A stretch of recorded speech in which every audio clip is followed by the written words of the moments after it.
I think FromSoft making Bloodborne 2 and putting it as a Switch exclusive is the funniest thing they've ever done. Yeah, I guess the best they can do is do it again, unless they somehow find another level on top. If they had made this game with realistic graphics, it would probably be like maybe the most anticipated game of the year other than GTA. Yeah. But because it's Lego, people are going to I'm play a Lego game. And those people are fools.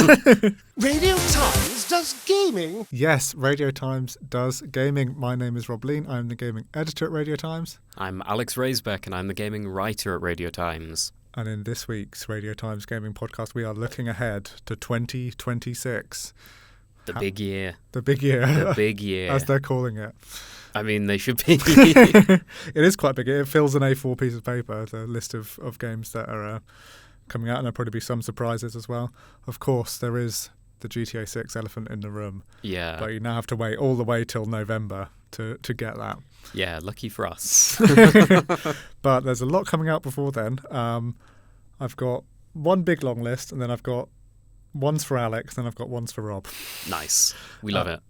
So, I mean, a few of the big ones in the kind of general list. I think the Blood of Dawn Walker looks quite cool. I saw that at Gamescom. We've got a bunch of former Witcher devs making a vampire game. That looks very cool. We've got one for Ben. We've got Resident Evil Requiem, or Requiem, as I like to pronounce it. That's just my preferred pronunciation. I've got a couple with question marks, Fable and Marathon with question marks. Yes. After there. That's going to be interesting. Fable, I'm not convinced is going to come out. Marathon seems destined to be Concord 2. And Concord, the first one, went so well. Hey, I mean, hot take, I enjoyed the Concord beta. How have we worked together like 9 months, and this is the first that I'm hearing that you're a Concord lover? If it had come out and it was free, I think I would have played about 5 hours of it. I don't think it was good, but it was fun. It was one of those games that it's fun to like mess around with friends in. I was sad when they cancelled it because I was looking forward to my 5 hours when it became free to play. And I'm going to rush straight into the ones for Alex section. We've got Slay the Spire 2. Slay the Spire 2. I love Slay the Spire 1. It's great. I've spent too much time on it. It's like every single time a card roguelike comes out that isn't Balatro is like the exception to the rule. I'm always just like, it's not Slay the Spire. It's not as good as Slay the Spire. They perfected it the first time around. I don't understand how they're going to improve on it because it already seems like so like perfectly shaped as what a deck builder can be. Tricky one. It's maybe similar to like your Hades review last year. It was like, you thought true. They couldn't do it again. They did it again. They did it again. So if they do it again, I'll be very happy. Yeah, I guess the best they can do is do it again, unless they somehow find another level on top. Yeah, unless they find a sixth star. If it's just Slay the Spire but more, that's all I need, really. Cool. On ones for Rob, I've put High on Life 2. I enjoyed the first one of those. Played the second one at Gamescom. We have an interview of that in this feed quite soon. You've got talking guns. You've got kind of enough story to cling on to. But yeah, I think that'll be cool. We've got another sequel on your list. We've got Enter the Gungeon 2. Enter the Gungeon 2. Exactly the same reasons as Slay the Spire. Cool. Enter the Gungeon is great. I've spent far too much time playing it. I just want more. That's it. Like both of them, I'm just like, wow, I love these games so much. They should make another one. And they are. Wow. So yeah, literally everything I said about Slay the Spire and roguelike deck builders, you can say about Enter the Gungeon and like roguelike like twin stick shooters, where basically just like, on Spotify or whatever, you can press the little backwards button. Just go back and listen to that again, but swap in the name. On my list, we've got Lego Batman Legacy of the Dark Knight.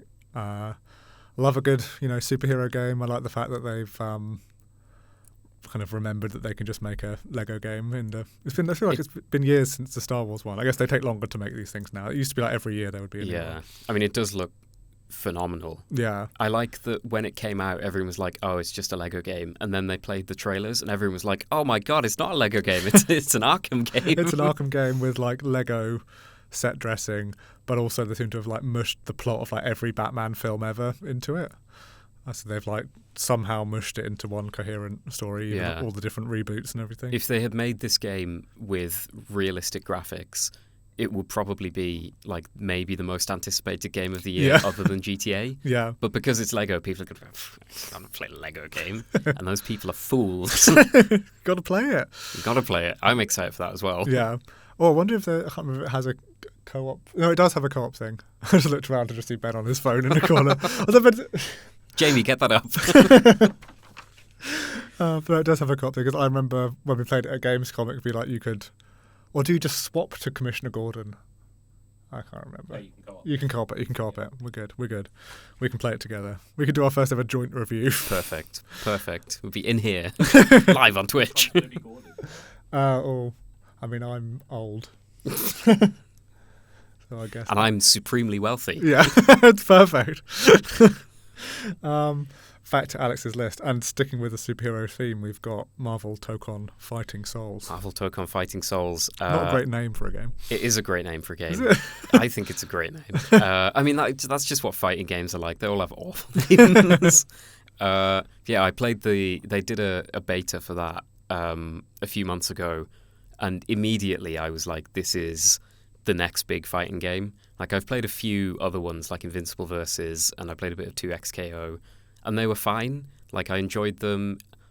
I just think that Tokon is like leagues above, and Arxis are so good. Like, they're at the peak of their powers right now. Like, Dragon Ball FighterZ was amazing. Guilty Gear Strive was like incredible and still is incredible.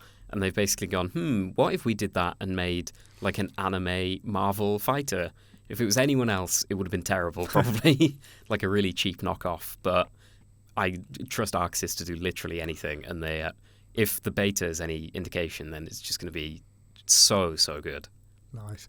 It's like a good example of get the company who makes these things well to make your licensed one, rather than exactly. like hire your own team to try and copy it. Yeah, like Arxis just are not missing when it comes to fighting games. Everything they put out is gold. Nice. Back to my list, we've got another licensed game. It's Star Wars Zero Company, which I think looks cool. It's like the one where Respawn's, I think, publishing it and BitReactor are making it, and it's kind of like a tactics thing. Oh, yeah. So it's not like an action-adventure-y thing. So I might bounce off of it, or I might really like it, but I'm intrigued to find out. Been a little while since we had a Star Wars game. I've seen, the clips I've seen of it look interesting. It looks promising, definitely. Yeah. Back to your list. We're now on to some ones I remember talking about at Gamescom, but we're back to Valor Mortis. Valor Mortis, that was one where it's by the Ghost Runner devs, I think. Yeah. And absolutely nothing like Ghost Runner. I loved both Ghost Runner 1 and 2, but I think they were kind of right to move away from that. I think they've done everything really they can with that format. What I wasn't expecting was like a first-person Souls-like, and when I played it at Gamescom, I was very much in the frame of mind of like, I'm a little bit tired of Souls-likes. I don't really want to play more Souls-likes. And that, it felt fresh. It didn't feel like a Souls-like. It felt like a sword fighting simulator. Cool. And normally I would say that like first-person melee combat is horrible and clunky and weird. But something like that, it just works. I don't know what they've done, but it really, really works. And the small section I played was like up to the first boss in the game, who absolutely demolished me. But that section, basically, it sold me on the entire game. And the premise is bizarre. Like you're the Napoleon thing. Yeah, so you're a Napoleonic soldier, and you wake up and everyone is dead. Very standard Souls-like tropes. And you're just sort of walking through all of these corpses of other soldiers.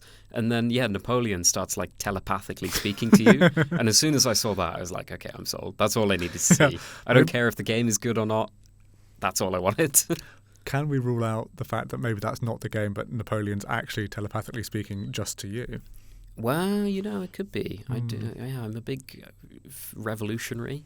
You are. I've always said that about you. So, French Sixth Republic incoming. It's going to be me. Macron, watch out. Back to me. I'm going to bundle two together. We've got 2 Marvel things. We've got Wolverine, which I think strong chance that actually does come out next year. And we've got Marvel 1943, which I think we've only seen CGI trailers for both of those, maybe. And I think there was a bit of gameplay in the most recent Wolverine one. Yeah, I think Wolverine, they wouldn't have released that much stuff, I don't think, if they weren't confident of putting it out. Yeah. The 1943 one is the one with, I think it's Captain America and Black Panther, which looks cool, but I don't think they've shown enough of it for me to be super confident that it's actually coming next year. Yeah. It feels, the longer time goes on without them saying anything, it does start to feel more like one of those games that just never comes out. Yeah. And then by the time it does come out, the hype has kind of died around it. Yeah. I think it's Amy Hennig, who's one of the main Uncharted people, who seems to have had in a row a few kind of cursed projects that never came out. Yeah. But, be cool if it does, but I think that Wolverine game looks really cool. I think Insomniac know what they're doing. I think it's going to be weirdly different to doing Spider-Man to doing guy who just murders people. Yeah. I mean, what I will say is about the Spider-Man games is that I know they are very good, but there's an extent to which the Spider-Man games are good for me because the web swinging is so good. Yeah, yeah. And I kind of wonder, would those games be as good as they were without the web swinging? Yeah, I wonder what kind of traversal he will have. Is he just running around on the ground? They should just give him web swinging. Just at the start he gets bitten by a spider and then it's just fine. We couldn't figure out a way to make the traversal fun, so we've just made him Spider-Man. Or what if his claws can grow really long like webs and he's just going around like that? Could be that. Insomniac, take notes. Copyright me. Wolverine long claws 2026. Here we go. Perfect. So I'm legally covered now on that.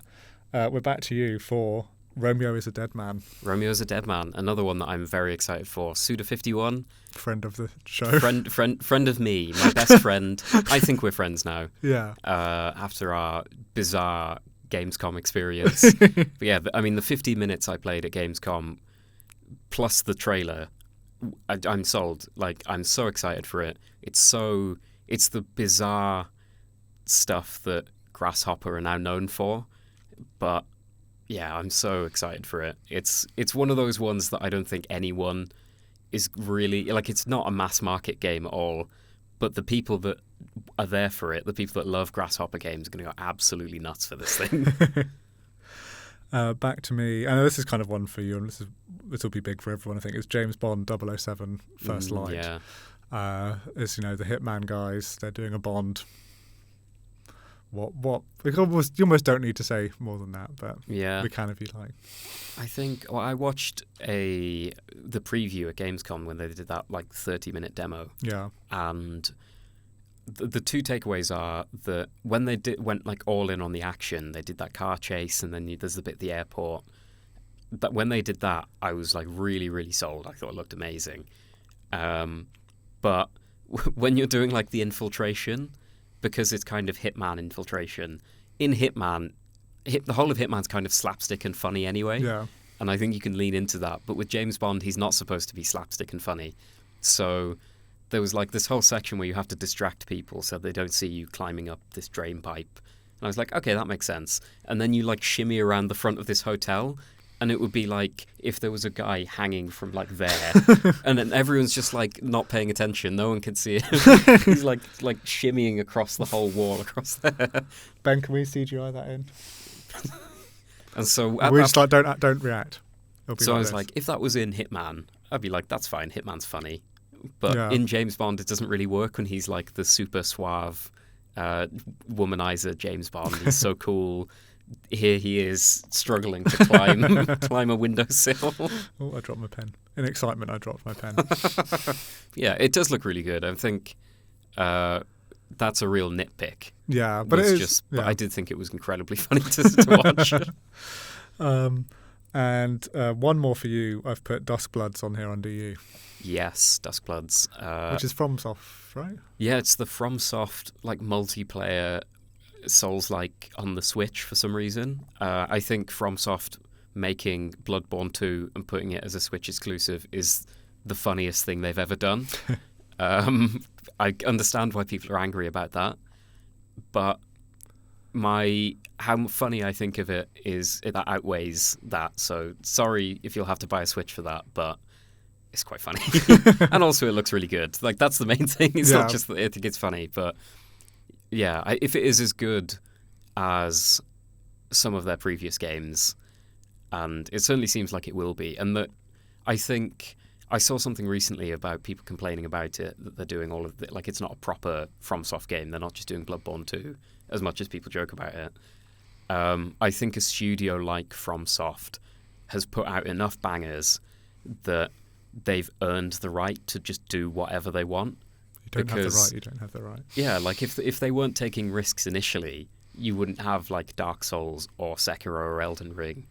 And that's kind of what keeps studios going, is like taking risks on these projects, and Nintendo are willing to throw money at them to make some bizarre game where it's multiplayer Bloodborne on the Switch. I'm all in favour of that, because it might be terrible and no one will play it, but also it's FromSoft, so it's probably going to be really good anyway. Yeah. I've got one more under me, which is Pokopia. This is a game which I believe is coming out in Pokemon 2026. Animal Crossing. Yeah, it's Pokemon meets Animal Crossing, and the premise is that you play as a Ditto who is disguised as a human. So it's like the shape of a person, but like a one of those. An excellent Ditto impression. Give it one of those. And you basically go around like absorbing abilities from other Pokemon. So, I need to absorb Water Gun from Squirtle in order to water these plants.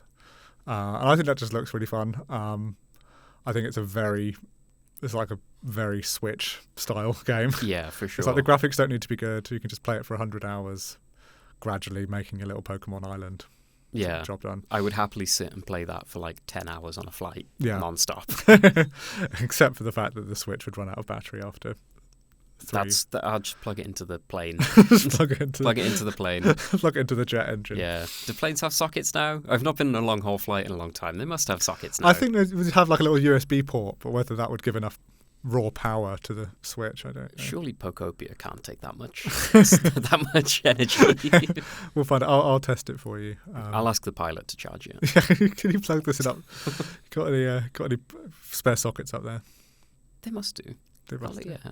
They're high tech, these planes. Yeah. So I hear. So I hear that as well.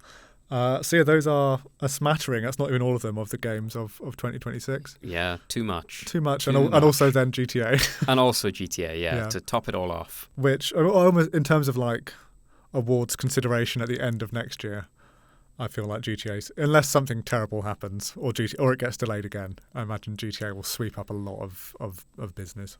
Yeah, I think so. But plenty else to enjoy, and that's it. I don't have an outro or anything. No. Any ideas how to wrap this up? If you could only save one of those games, you have to delete the rest of them. Which one would you save? Games. Ooh, that's a tough one. I'm keeping Brazilian Drug Dealer 3. We didn't even talk about Brazilian Drug Dealers 3. And yet, say no more. Radio Times does gaming. Thank you for listening to the Radio Times Gaming Podcast. Don't forget to subscribe to the pod and share it with a friend, won't you? Please. We'll see you next time.